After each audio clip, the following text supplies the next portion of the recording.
over. And I think I'm doing a pretty good job. So how can I do better? By understanding that they came to teach you, not the other way around. That's good.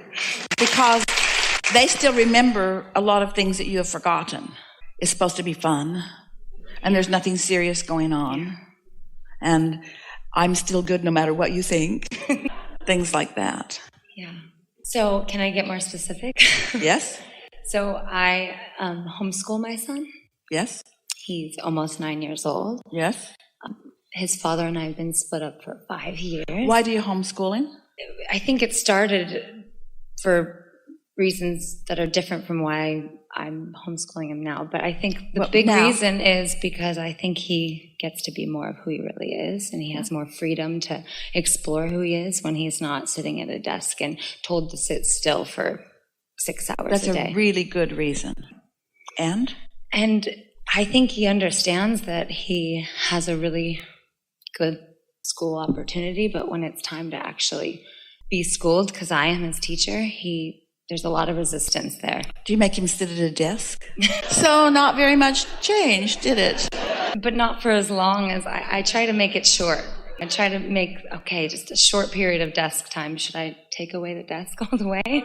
We're just playing with you a little bit, but there isn't anything in the world wrong with asking someone to segment intend and to choose this segment in which to focus. And it might be helpful if you would point out that this is a segment where we're going to think about these things and see how far we can go with the thought. And this is a segment where we're going to think about these things. It's really a matter of communication. Don't sneak up on him. So consistency will really help, because one of the things that parents often do that causes friction between them and their children, or anybody really, is that they forget that their children are independently focused and they have their own momentum going towards something. And so then all of a sudden, hey, it's time to come to the desk and think about this, which means put the brakes on whatever momentum you've got going and now come and focus upon what I've got going. Nobody can do that. And so making the plan in advance is really helpful. Being more clear about how you see the day unfolding, and communication about how what you see and what your child sees dovetailing together. It's really helpful. So that you rendezvous with harmony rather than with resistance. The thing that we think would serve everyone who's interacting with anyone, which means everybody, the thing that would serve you the most is to understand that there is this thing called momentum, and everyone's got it going on based upon their thoughts, and no one should ever expect anyone to change streams instantaneously. In other words, give them a chance for their train to slow down, for it to slow down enough that you can jump on with them. Just be reasonable about your understanding about how energy flows. So that applies to bedtime as well. When it's time for bed and he wants to stay up till midnight and I'm tired at 9, it's the same idea. Oh, so you need to go to sleep because I'm tired? So tell me more about how to handle that. It's interesting, isn't it, how so much that you want from your children is really about what you want for yourself. And they can smell that rat. They can feel the injustice in that. I feel it too. Mom, it's not my fault you stayed up late and now you're tired at 9 o'clock. I'm not tired.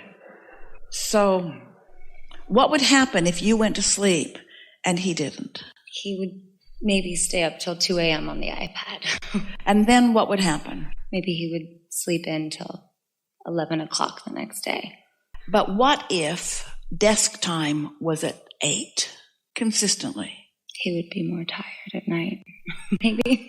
For a while, until he figured that out. Words don't teach, it's only life experience that teaches. And so we understand your quandary, and it's an interesting one when you're playing with the likes of us, because we're promoting freedom for everyone. And parents want freedom for themselves, but not for their children. I want freedom for him. But it's limited. It's not supposed to be. But it kind of keeps working out that way. So what would happen if you gave your son the opportunity to find his own pattern of sleep? Since he really doesn't have to dovetail into a school system, so he doesn't have to get up at 6 o'clock to be ready for this or this or this or this. What would happen if you let him identify what patterns work best for him? Probably work really well. And how would it hinder you? Are there places that you need to be? If he follows his freedom, does it hinder yours? Sometimes. You're asking me now? Yeah. Now I think that if I line myself up, probably no, but I stay really busy, and I do demand him to stop his momentum a lot, and so that's really helpful. And so now you're thinking in terms of co-creating, which means some cooperation. But it's not an easy thing to find cooperation out here because, Mom, I want to do this, and I want to do this, and I want to stay up, and Son, and I want to do this, and you can see how sometimes it doesn't mesh. But what if in all of that banging around, not just between the two of you, but between all of you and all of you, as you are having experiences with him and he's having experiences with you and others, what if you were shooting off rockets of desire to your vortex? And what if he was doing the same? And what if his desires said things like, I want to learn so much, and I want to understand so many things, and I want to have a really good life, and I want to feel happy every day? And what if all of those intentions for him were the same kinds of intentions that you had for him and for you? And what if you've launched all of these intentions into your vortex, and what if your inner being and his inner being know that, and know you, and know how to inspire each of you to that kind of cooperation? In other words, what we're asking is, what if the cooperation that you're seeking between the two of you and the life that you're living is being created in the vortex when you're not doing a very good job of it out here in the physical action world? What if? Just consider that. So, have you considered it? And can you accept it as real? Just for a moment. Just go with us for a minute and accept it as real. Our inner beings know what we want, know where it is, know how we can get to it, and know our path of least resistance to get us there. Do you believe that? So, you got to do one thing and one thing only. You got to be in the receptive mode so that you can receive the impulses. And he's got to be in the receptive mode so that he can receive the impulses. So, can you get in the receptive mode if you're worrying about what time he's going to bed? No. Are you in the receptive mode if you're trying to dictate the circumstances? And can he get in the receptive mode if he's feeling resistant? Now, most people do not have the luxury of being able to see if this works. Oh, it works. But most people, kids have to be on the bus at a certain time, and so they got to be asleep at a certain time. You have the luxury of being able to discover if this vortex is real, if what's in it will please you. And once you accept that, you've got one thing and one thing only to do, and that is get into the receptive mode of what's in there so that it can occur to you. And you've seen that over this time that you've been homeschooling, when you get a really good idea, and you can feel when your idea dovetails with his. Otherwise, you're just another teacher in another kind of jail with another kind of desk. You see? Yeah. And he'll be harder on you than he would a teacher, because it's easier for him to not mind you than it is to not mind the system. We're really talking about something big here. We're talking about, do I have the ability to succeed in my life without jumping through the hoops that society dictates? And we say, yes, you do. In fact, your probability of success, meaning joy, is so much greater following your own impulses, because the leverage that creates worlds is on your side, you see. And everything else is just conforming, dancing the way they want you to dance, doing the things they want you to do so that you can get the mark on the chart. And then you just become, as an individual or a society, more and more resentful of the things that bind you. But these contracts that you're signing, you're doing it thought and by moment. Nobody is demanding things of you. It's your response to what you think they think that is binding you, you see. And if you've decided to feel good, then no matter what they're doing, you're feeling good. And haven't you noticed that with your son? And you are usually in alignment, but not always. And haven't you noticed that when you're not in alignment, that he just doesn't worry about it? Haven't you noticed that he's just not inclined to jump through your hoops in order to make you feel better? Yeah. That's what we meant when we said he's teaching you. So how do you feel, parents, about that? Because as you are to your children, the world is to you. If you feel beaten down and suppressed and you have to jump through hoops for whatever reason, then you know how your children feel. And none of you came into this physical body intending to be bossed around by society or by other humans. You all came to follow the guidance that is coming forth from within you. I think that's why I'm in the chair, because I see myself and I can feel it in the moment when I'm trying to get him to do what I think he should be doing. I feel like I'm one foot on either side. Yeah. But what's so wonderful is follow this train of thought just a little bit. You went to bed the night before and you acknowledged that your momentum would subside while you slept. And when you got up in the morning, you acknowledged that it's a new day and that you can get momentum going pretty much the way you want it to do, because it's a new day. And because you care about that, you're feeling pretty good, you meditate early in the day and you quiet your mind and you tune into who you are.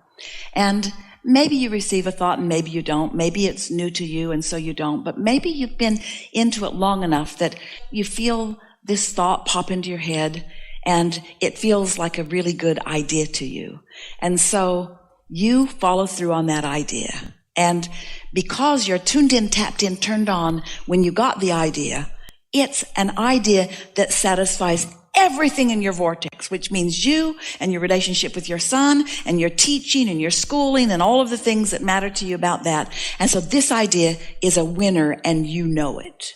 And so you wait for perfect timing and express it, and you get almost immediate cooperation from your co-creative son partner.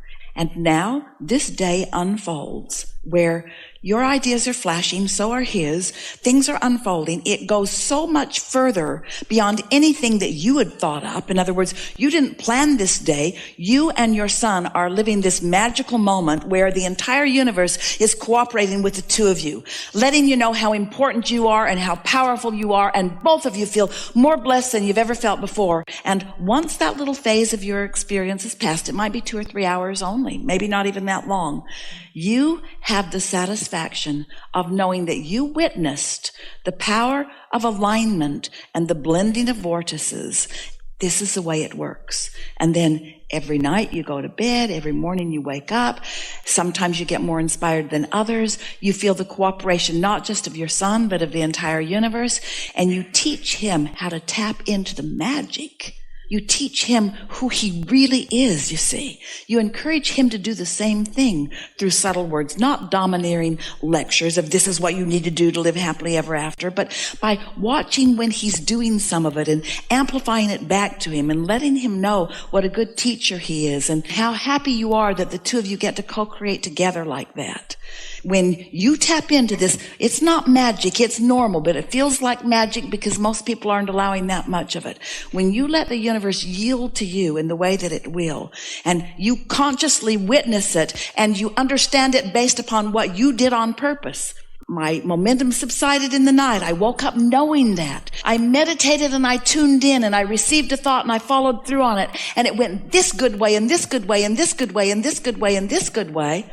And then you just do that over and over again for the rest of your life. And your son tells his friends, yeah, my life's sort of magic. And they say, what do you mean? And he says, I get to do what I want. And they think, oh man, you've got a really cool mom. She lets you do what you want. And none of them really understand that it's already been mixed together like this delicious cake in the vortex. And the two of you are just co-creatively discovering what you both want to do.